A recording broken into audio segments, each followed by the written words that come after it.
Hello everyone. So in this video I'm going to compare the Olympus OMD EM-5 with the Sony NEX-5N.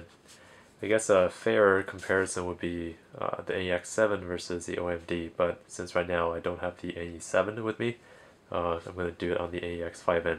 Okay, so the first thing I want to talk about is the handling of the two cameras. So first up is the OMD. This camera, it's the way you hold it is like this. I really like this thumb rest here. It's really got some room for you to hold on, but there's really not much area to rest your hand on this side. On the other side, the ridge is very small, so I would highly recommend the extra grip that you can buy with this, but I think it's slightly overpriced at $300, but actually maybe very overpriced. But with this by itself, it's rather thin, so it's kind of uncomfortable.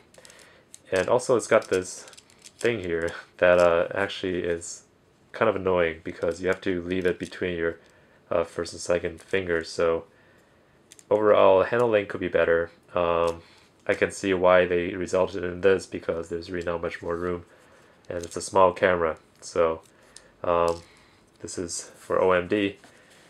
For the NEX-5N, I really like the grip they have on the NEX series. So this grip is very nice to hold, and it's very secure, and your hand doesn't get tired. So even though it's rather short, it's still fine. So you can have two fingers dangle off of it, but you still feel very secure. And there's no thumb rest here, but there's a bit of rubber. But mainly over here, this helps tremendously. So this is probably what the OMD would feel like with the external grip attached. So in terms of handling, the NEX-5N is better. Next, the build quality. Both cameras are made out of magnesium alloy in the outer shell. So let's say the Sony, this is all metal besides, for example, this flap and the battery cover. So the build quality is top notch. Same goes for the OMD. This is mostly magnesium alloy except the back here. And maybe the battery door. So the build quality is very good on this. I would give a slight edge to the 5N for the build quality because if you look at the lines closely, they're shot very evenly and tightly, whereas on the OMD, there are some gaps in places. Sometimes it's not uniform, but really this is insignificant. So both cameras have very high quality. Okay, next I want to talk about the screens on these two cameras. So on the OMD, the screen is about 600,000 dots, whereas on the NEX-5N, has 900,000 dots. However, the aspect ratio is 16:9, so when you view stills, it's not going to occupy all 900 dots. Now, on the OMD, you can see that the screen is very reflective, right? On the Sony, they've got what they call the true black, I think, technology, which is anti-reflective coating on the screen. So you can see it makes a rather significant difference. So it's more viewable outside, although there is no EVF for outdoor viewing. So in terms of that, the 5N has a better screen. Also for tilting, the way OMD's got it to work is first you have to pull back and then go like this. So for me, I like to do waist level shooting, so I have to do a two-step procedure to get to that, which is somewhat clumsy, and a lot of times you don't have time to do that. For the 5N, it's easy, just go like this. So this is much faster. So I like this design better. Also, one thing that's worth mentioning is I've used both because they're both touch screens. This screen is a lot more has a lot more fingerprints on it after using it for a while. So the screen here doesn't have what they call, I think, oleophobic coating. I think this screen does have it because I've used it a lot, the touchscreen that is, and still it shows almost no fingerprints. So if you use the touchscreen a lot, you'll probably appreciate this screen better than the 5N. Okay, next I want to compare the autofocus speeds of the two cameras. So first let's do the OMD. So I'll try to press the shutter button as fast as I can after it's achieved focus on the previous shot. So here we go.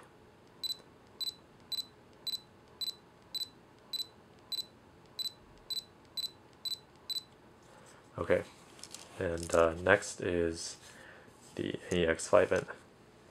No puns intended.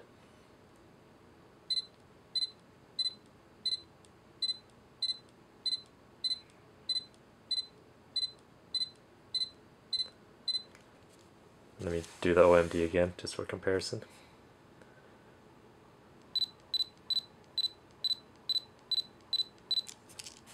And then the 5N.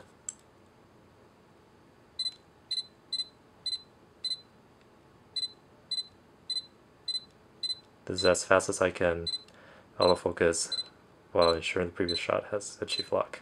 So as you can tell, the OMD is faster in autofocus, but in real life situations I have not felt the 5N has let me down in terms of autofocus speed. So the OMD does have the edge in autofocus speed, but it's fast enough to a point that it might not really matter.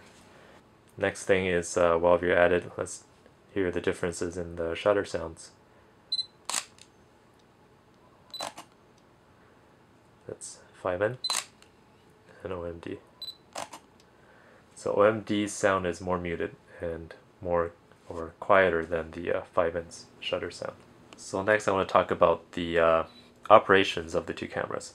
So here the OMD naturally wins because of its external controls. You notice that here we have two external control dials and a mode dial, whereas here we just have one rear dial. So this is the reason why the 5N is unfair in terms of comparison, because NEX-7 does have the tri-navi system with the two extra dials here. So in terms of external controls and operation, the OMD is much faster to change settings and much easier to shoot with than the NEX-5N. So in terms of image quality, both cameras produce excellent images, and that's true up to very high ISO, up to say 6400. Both cameras are very good.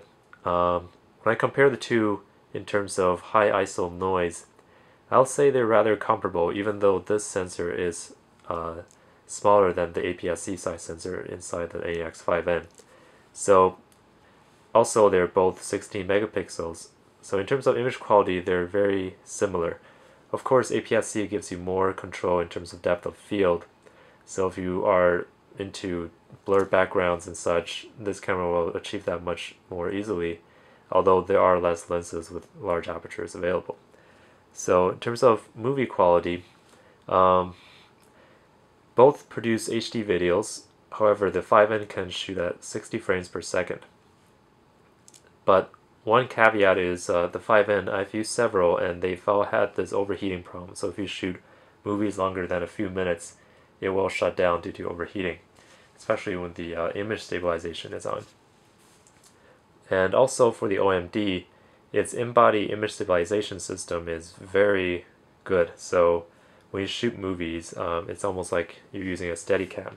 You see somewhat of an effect like that on the NEX, but not to that degree. So for movie shooting, I would recommend the OMD. In terms of battery life, both cameras are very similar. I think they're both rated for around 300 to 400 pictures. So this one's rated for 330, but people have been reporting higher than 330. This one about 400 or 430. So they're in the same ballpark. So in terms of battery life, both are about the same. However, right now it's much easier to get extra batteries, backup batteries for the NEX system than for the new battery in the OMD. So if you're traveling in the coming days, that might be a consideration. In terms of price, at time of this video, the OMD plus the 12 to 50 kit lens is about $1,300 US. The 5N with the 18 to 55 kit lens is about $700. So there's a significant difference here. This camera, the OMD, is almost twice the price of the NEX-5N. So at this point you have to think about, are the advantages of the OMD worth it for the extra $600? So you get things such as the extra control dials, the weather sealed body, the EVF, which actually does cost $300 more on the NEX if you want to attach it to the 5N, the hot shoe, also the kit lens is a little more versatile than this kit lens. So if you think those features are worth $600 to you, then go for the OMD. However, if you're on a budget and those things do not matter. For example, usually you shoot in only one mode, or if you shoot just in program mode, then the NEX-5N should be sufficient. Last but not least is that you have to consider the system that you're buying into. So for the OMD, it's the Micro Four Thirds system, which has an extensive range of lenses, from excellent primes to zoom lenses to movie shooting lenses and so forth. For the NEX system, there are very few lenses as of now, and Sony has been very slow in introducing new lenses to it. So there are not many to choose from, and the lens quality is definitely not up to par to some of the Micro Four Thirds lenses. So if you think you're going to have an extensive collection of lenses in the future, then Micro Four Thirds is the system to go into, unless you want to take a risk on Sony introducing an array of nice lenses very soon, which is unlikely. So that's another consideration to make. Okay, that sums up the comparison between the Olympus OMD EM-5 camera and the Sony NEX-5N camera. So I hope this video has helped you realize some of the pros and cons of each camera and maybe help you decide on your future purchase. So as always, thank you for watching. Please subscribe, and I'll see you next time.